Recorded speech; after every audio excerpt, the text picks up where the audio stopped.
Vamos dar início a mais uma reflexão de Padre Fábio de Mello.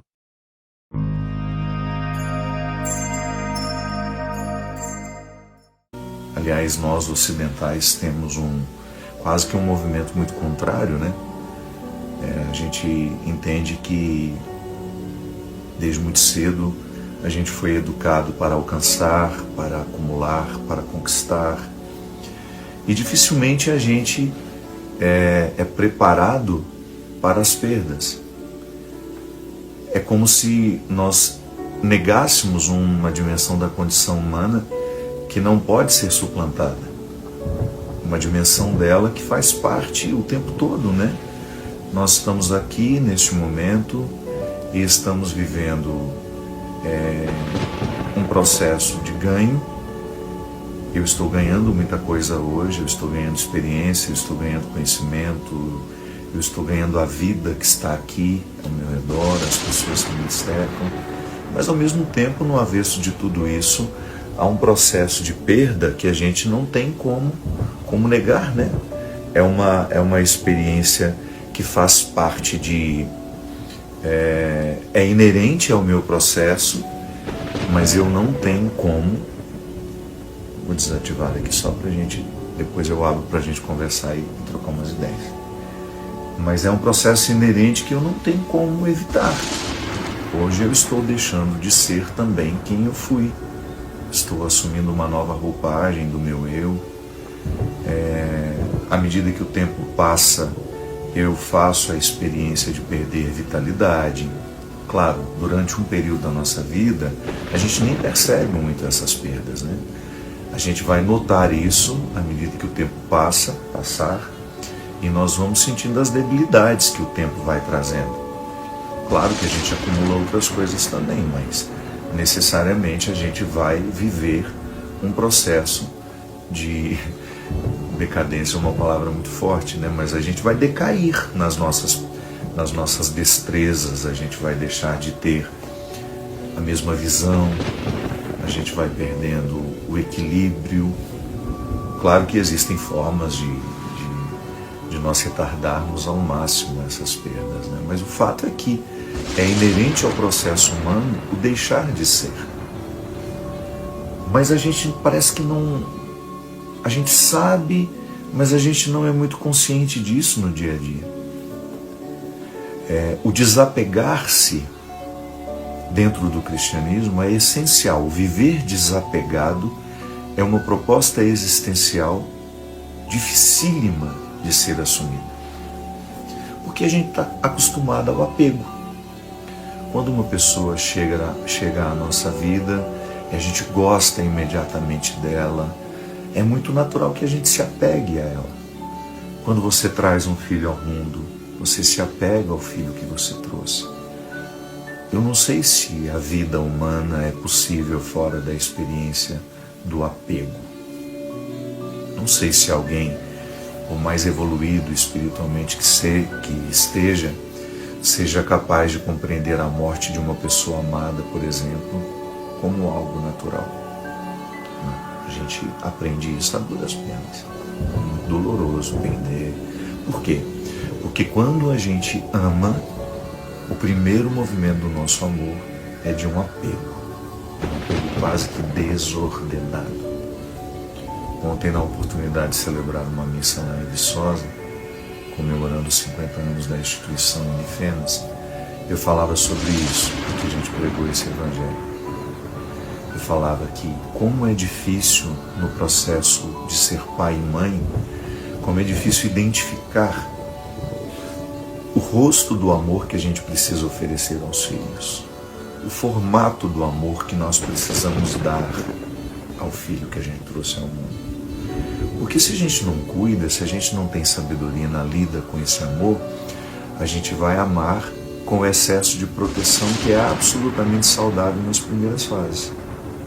Quando você traz uma criança ao mundo, o seu amor por ela precisa se manifestar de forma muito radical. Você cerca aquele ser humano com todos os cuidados possíveis e imagináveis, por quê? Você sabe que ali existe uma indigência radical, absoluta. As primeiras fases da nossa vida, elas são marcadas pela total indigência. Eu não sou capaz de sair do meu berço e buscar o alimento da minha fome, o cobertor do meu frio, a água da minha sede. Não. Alguém tem que fazer isso por mim. E eu sou cercado por pessoas que me socorrem nessa indigência e me amam de forma muito protetora.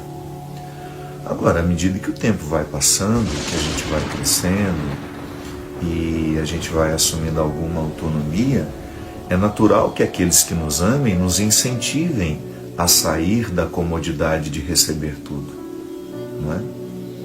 Imagina se um dia aqueles que nos educaram e nos amaram nessas primeiras fases da vida não nos motivassem a sair de nós.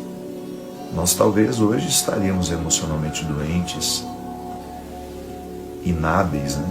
Incapazes,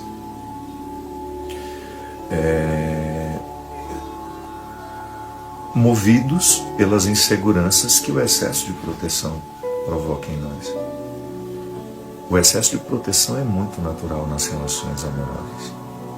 A gente tem uma tendência a super proteger as pessoas que nós amamos. E por incrível que pareça, eu sei que às vezes a gente reveste isso de romantismo, né?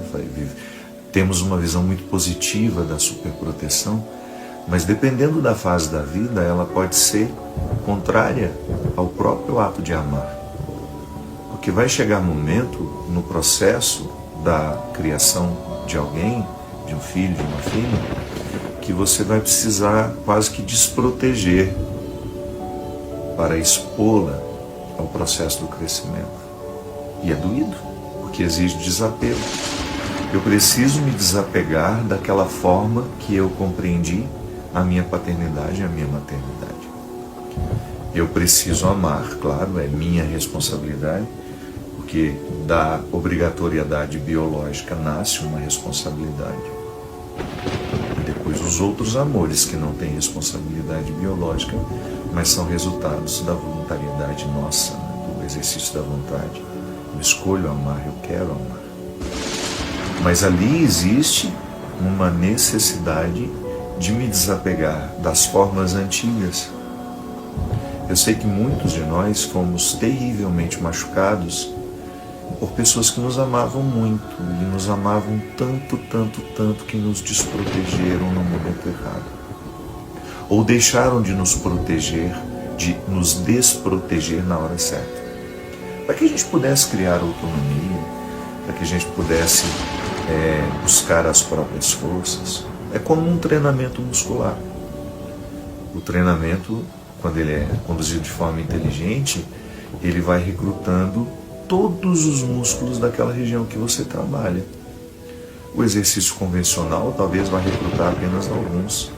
Um exercício pensado, com uma periodicidade, você vai buscar exercitar todos eles. Aí ganha força, ganha volume, você fica uma pessoa mais resistente.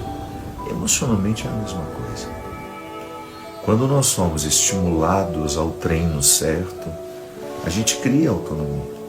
E essa autonomia é a grande responsável por nós nos tornarmos depois capazes de assumir a vida, as responsabilidades que nascem naturalmente de ser quem somos. Mas se aquela pessoa que é responsável pelo amor não se desapega na medida certa, né? Porque o desapego ele tem exigências diferentes. Eu, por exemplo, eu fui muito apegado à minha mãe, ao meu pai, aos meus irmãos, mas quando eu entrei para o seminário, eu precisei viver um pouco isso do que Jesus me disse. Num primeiro momento, um rompimento físico. Eu não habitava a mesma casa que meus irmãos e meus pais. Isso foi terrível, vocês não fazem ideia de como isso é na cabeça de um menino de 16 anos, que foi quando eu entrei. Era extremamente doloroso deixar de morar no quarto com os meus irmãos, que eu tinha, né, como minha referência, meu mundo, e passar a ficar num dormitório com 60 rapazes da minha idade. Por mais que a gente tentasse transformar aquilo numa família era difícil para mim.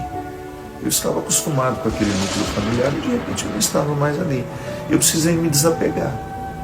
Eu precisei reconfigurar o meu conceito de família, eu precisei reconfigurar o meu conceito de lar, eu precisei transformar o seminário na minha casa. Eu achava interessante que o Padre Maurício, que foi o meu primeiro reitor, Maurício Leão, ele é de uma sabedoria, um homem que eu gostaria de ter por perto, assim, para ouvir sempre. Eu me lembro que ele começava a corrigir a nossa linguagem quando nós íamos de férias para a casa dos nossos pais, né? A gente tinha o hábito de dizer: vou para casa, passar férias em casa. Ele nos aconselhava: tenta modificar essa linguagem. Diga que vocês vão para a casa dos pais de vocês, para que vocês comecem a internalizar que aqui é a nova casa. Então, quando eu vou para a casa do meu pai e da minha mãe, eu tenho a tendência de dizer que estou indo para a minha casa, mas não, só por uma questão pedagógica, para eu praticar a regra do desapego, eu começo a dizer: eu estou indo para a casa do meu pai e da minha mãe, porque agora minha casa é outra. É igual quando você se casa. Você deixa de dizer: vou para casa, vou almoçar lá em casa. Não, você vai dizer: eu vou almoçar hoje com os meus pais na casa deles. A sua casa é outra, você construiu uma família. Você precisou se desapegar daquele espaço físico que até então era o lugar da sua identificação. Pode parecer bobo isso, né? Mas é assim que a gente vai vivendo o desapego. E eu me lembro que depois, à medida que o tempo foi passando, eu fui precisando descobrir outras formas de viver o desapego, que talvez seja o mais difícil, que é o desapego emocional.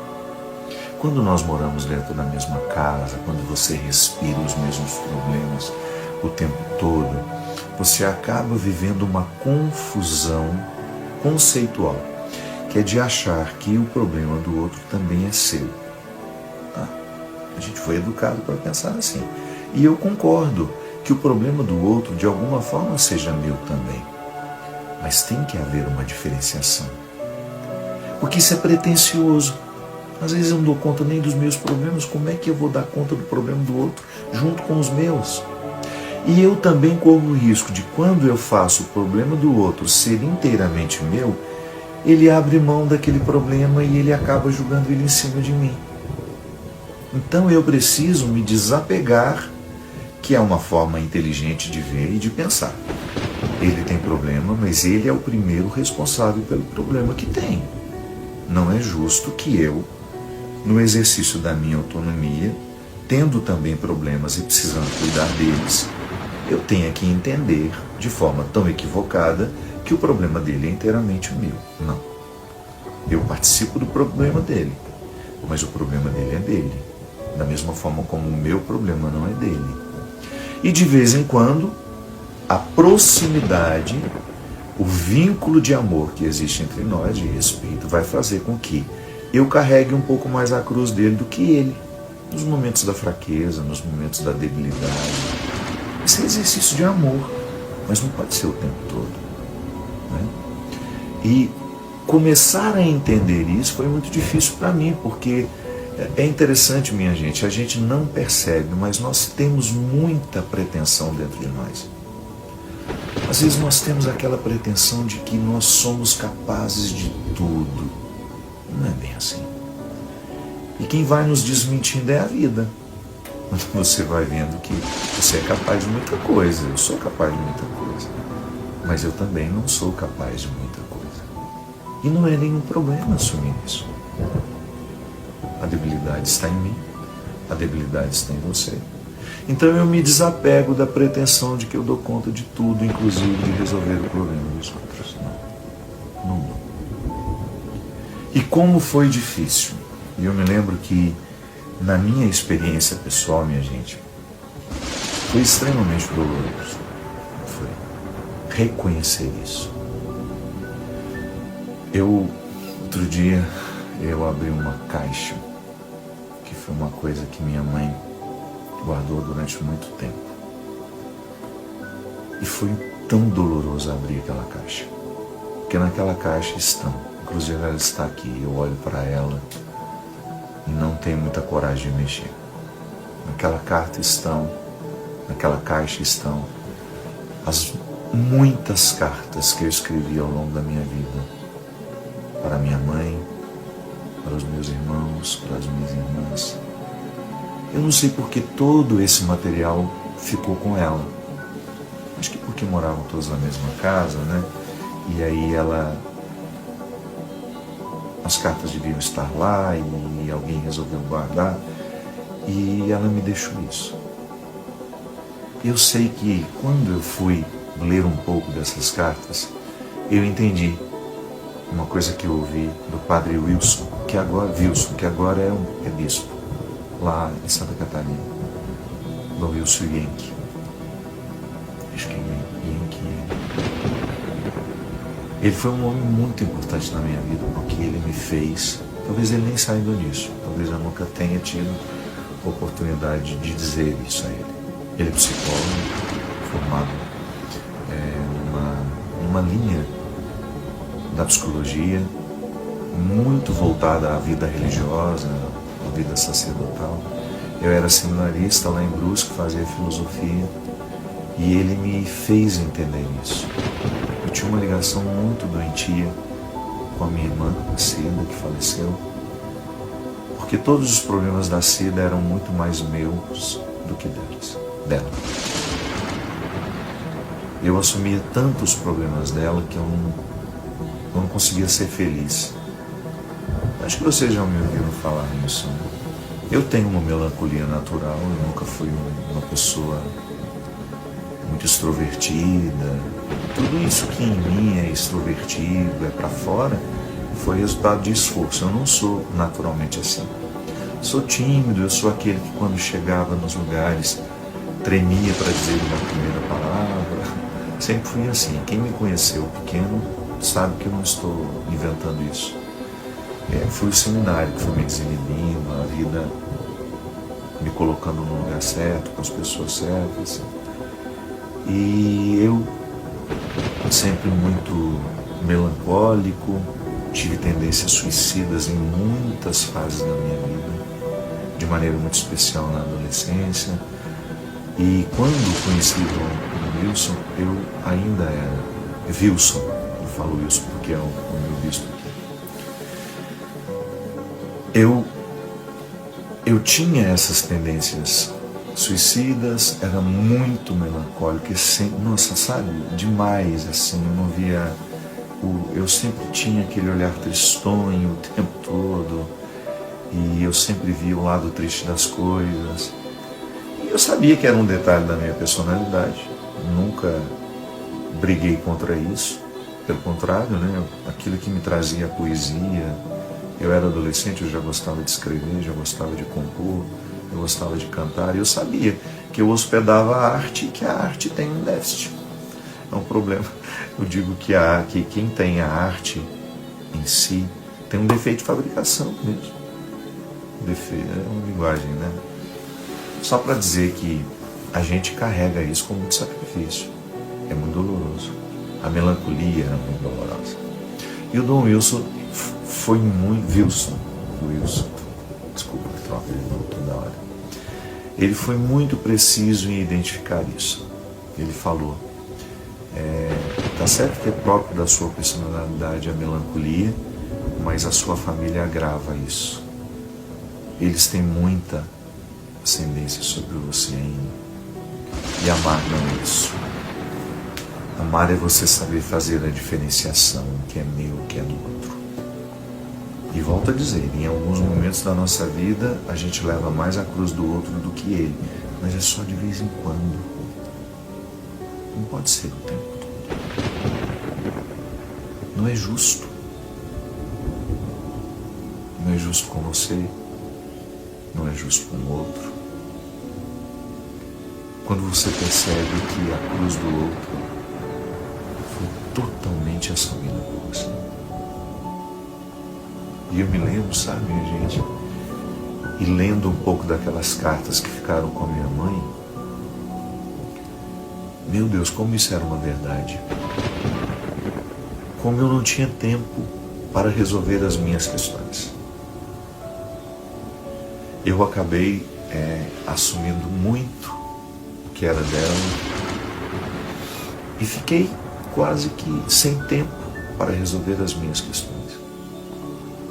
E foi muito difícil me desapegar disso, porque eu achava que abrir mão de levar tanto o sofrimento dela seria uma forma de não amá-la, né? Não. São as peças que a nossa mente vai nos pregando, né? Porque eu aprendi uma coisa com a Aziza, e eu sempre repito isso: nem tudo que a gente sente é verdade. A gente não pode confiar inteiramente nos nossos sentimentos. Você precisa levá-lo ao tribunal. Leve o sentimento ao tribunal e faça exatamente a cena do tribunal. Acuse, defenda, para você chegar a um entendimento se aquele sentimento que está ocorrendo, ele é verdadeiro. Se ele tem realmente conexão com a realidade. Ou se ele é um resultado das mentiras que a sua mente, muitas vezes movida pelas suas culpas, pelo seu complexo de culpa que a gente assume em algum momento da vida. O sentimento de culpa é uma ferida no nosso espírito, no nosso cérebro. Não fisicamente, eu estou usando a metáfora. É uma ferida na mente. E quando eu fico sendo regido por essa ferida, eu nunca me sinto merecedor de nada. Era assim que eu me sentia. Por mais que eu reconhecesse os dons que tinha me dado, eu sempre tive bons amigos, eu sempre fui uma pessoa cercada de pessoas que me amam. Uma vez o padre Joãozinho fez essa distinção e eu acho que ele tinha muita razão. Ele falou assim: o Fábio é muito facilmente amado. É da personalidade dele, ele provoca amor onde ele passa, ele tem facilidade de ser amado. E ele precisa aprender a amar, porque quem às vezes é muito amado tem dificuldade de amar. E ele tem razão, eu sempre fui muito amado pelos meus amigos. Eu sempre tive amigos muito fiéis. Eu sempre tive pessoas que dariam a vida por mim, eu tenho. Não posso reclamar. Mas sempre existia aquela tristeza que não me permitia desfrutar do status quo que eu desfrutava, que eu havia conquistado. Aí esse complexo de culpa que muitas vezes nos coloca assim como que irresponsáveis no momento que você se desapega do outro e diz: eu vou continuar te amando, mas eu te amo com uma certa distância. E infelizmente vou ter que diminuir os nossos encontros, vou ter que diminuir os nossos acessos. Quando ele disse isso, claro que ele não falou dessa forma, né?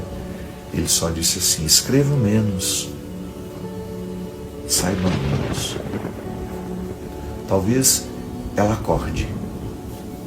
E realmente, ele tinha muita razão. Claro que sempre fica pouco. Depois que ela morreu, depois que ela deixou de estar aqui, neste mesmo lugar que eu, sempre me ocorre a culpa. E eu acredito que vocês que estejam comigo agora, que já viveram situações diferentes, sabem, né? Quando alguém vai embora da nossa vida de forma definitiva, inalterável, é impressionante como nós encontramos motivo para a gente se culpar. É impressionante como nós somos cruéis na lida com os nossos sentimentos. Por mais que você tenha amado aquela pessoa, quando ela morre, você teve 1000 motivos para se alegrar ou para recordar com alegria. Você vai lembrar daquele dia que você fez isso, que foi horrível que você fez. Eu não sei como é que o nosso processo mental nos faz tão encarcerados assim. Impressionante. Talvez seja porque nós tenhamos sido educados dentro de modelos muito românticos. E o que eu acho interessante é que em Jesus não há romantismo. É dura, a palavra dele é dura. Quando ele fala, por exemplo, em outra passagem, né? Eu não vim trazer a paz, eu vim trazer a divisão. Isso pode parecer contraditório. Não. É que às vezes algumas situações precisam passar pelo duro processo do enfrentamento. Aí a paz é construída. Porque eu posso muito bem pensar em Jesus como aquele que traz a paz de forma mágica. Não. Como é que pode se resolver a paz não frente com a Rússia? Conversando, negociando. Não tem como um anjo do céu descer e chegar lá, convencer o Putin disso, daquilo, o presidente da Ucrânia. Não é assim que funciona.